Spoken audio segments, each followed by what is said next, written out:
Hi guys, welcome to another watch building video, and today I have this amazing Seiko Panda Daytona mod build. I have this Daytona case with a rubber strap, 40mm case diameter, and with sapphire glass. A VK63 Mecha Quartz Seiko movement, gorgeous looking Panda Daytona with a Seiko logo dial, and of course a set of VK63 hands. So the first step is to install the battery first.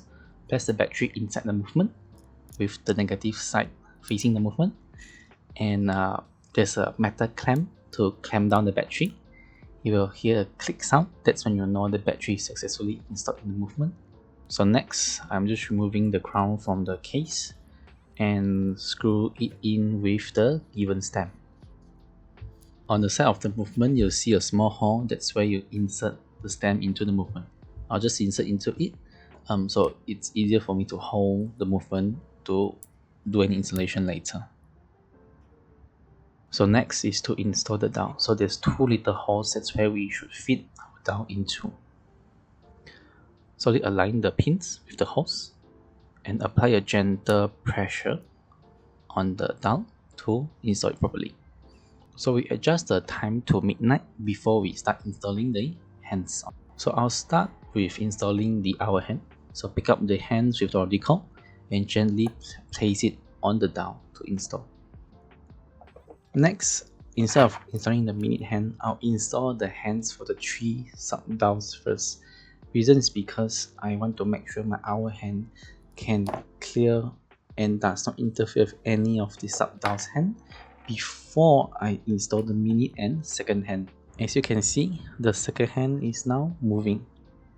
Here I'm moving my hour hand across the sub-dial to make sure my hour hand does not interfere and does not scratch my sub-dial's hand.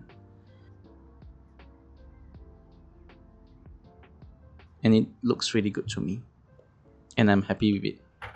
Next, I'll install the right sub-dial. The right sub-dial is a 24-hour sub-dial, so you need to turn and adjust your time to 12 in the midnight and install the hand pointing to 12 o'clock in order for the sub-dial to work correctly. Again, just to make sure our hand clears the sub-dial hand. Installing the sub-dial hands is surprisingly easy. Onto the left sub-dial. The left sub-dial is a stopwatch sub-dial. So again, turn your time to midnight and install the hand by pointing to the 12 o'clock direction.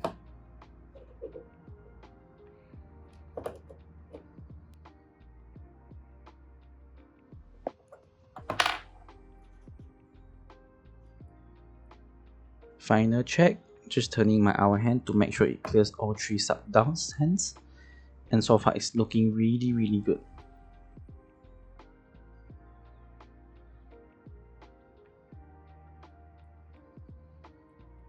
Now onto the installation of the minute hand. Again, turn everything to midnight time and install the minute hand as per usual.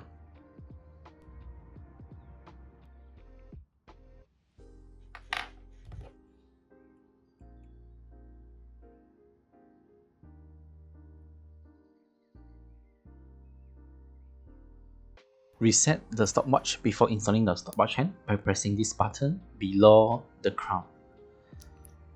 And this button is to actually start the stopwatch. You can press it just to try it out, but make sure to push the reset button before installing the stopwatch hand.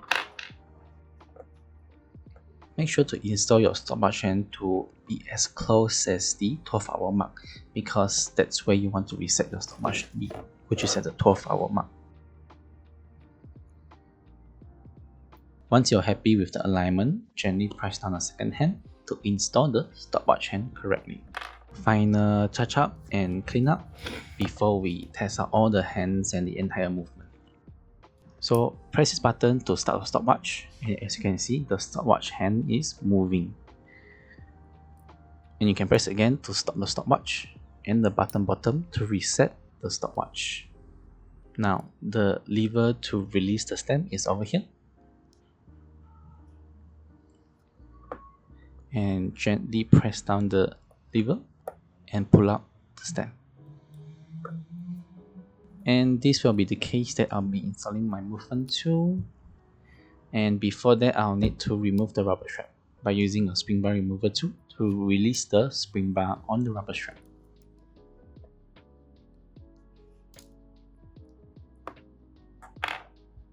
Next, just removing the protective film and use a case opener bowl to open the case.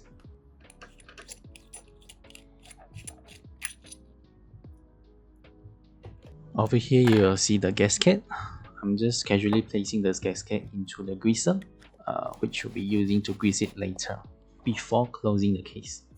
Give a few blows using a puffer to clean up any dust on the movement and also the inside of the case.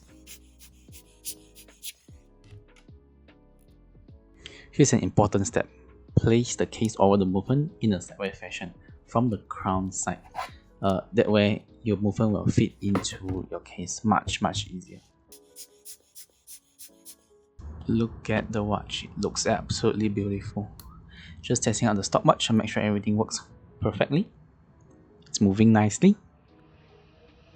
Stops and reset. Perfect. Now I'm just gently pushing the stem into the movement. Remember to push down the lever as a best practice before inserting the stem into the movement.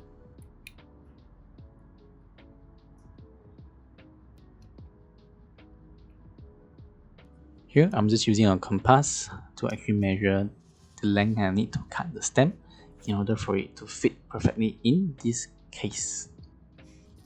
Now I got the measurement, I'm just removing the stem from the movement for cutting. Remove the crown, mark the length need to be cut, and cut it using a wire cutter. Put the crown back on and insert into the movement. Gently push it in and test it out. Looks like it's working perfectly, and I'm able to screw it down completely, which is perfect for me. Oh my goodness, look at the watch, it looks perfect. It's gorgeous. I'm really happy about the length, so what I'll do now is to actually remove the stem again and apply thread locker to the stem and the crown.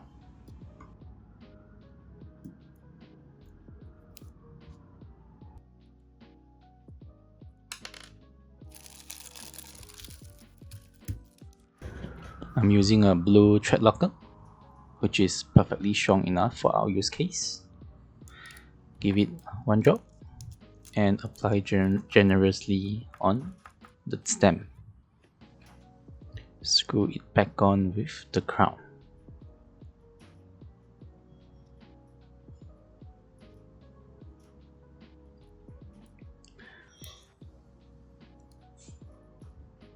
Make sure it's tight and remove any left of residue from the stem. Now insert it back into the movement. Remember to push down the lever before inserting it. Looks really good. Just test out, make sure everything is functioning, and it works perfectly fine. And I'm able to screw it down completely to the perfect length. I'm really happy with this build. Give a final few puffs and I think we are ready to close the case. Now take out the gasket, grease it generously for waterproofing, take it out and place it on top of the case. Make sure everything fits snug and tight.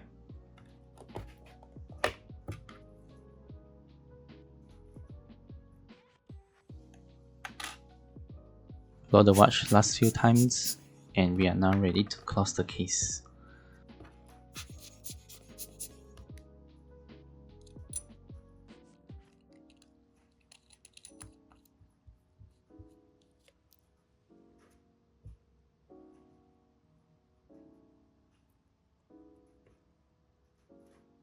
use the rubber ball case closer or opener to close the case tightly.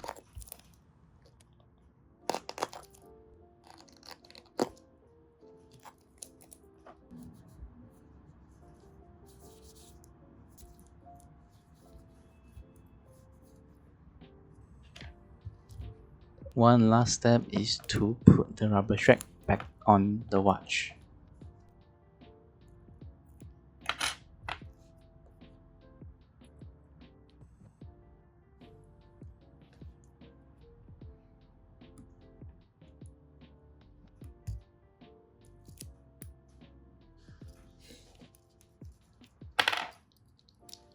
And now let's see how the watch will look on my wrist. I'm really excited, and I'm really satisfied with this build. This watch looks absolutely gorgeous, and I really like it.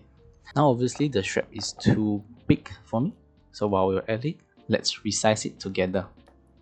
Now remove the rubber strap from the clamps and take out the spring bar. Over here you will see few lines, so cut the segment out according to your liking and your size. So over here I'll try to cut 2 segments out first to see how it will fit in my wrist.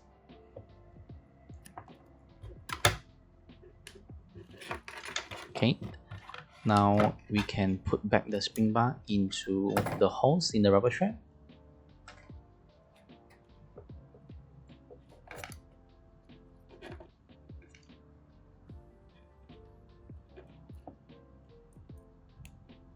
And install the rubber strap back to the clamps. Now it's time to wear it and see how it looks on my wrist. And now the size fits perfectly on my wrist and it looks fantastic. I really love this build. And that's all for my Seiko Panda Daytona mod watch build. I hope you all enjoy this video. Subscribe, like and comment down below what you think about it. Thank you for watching.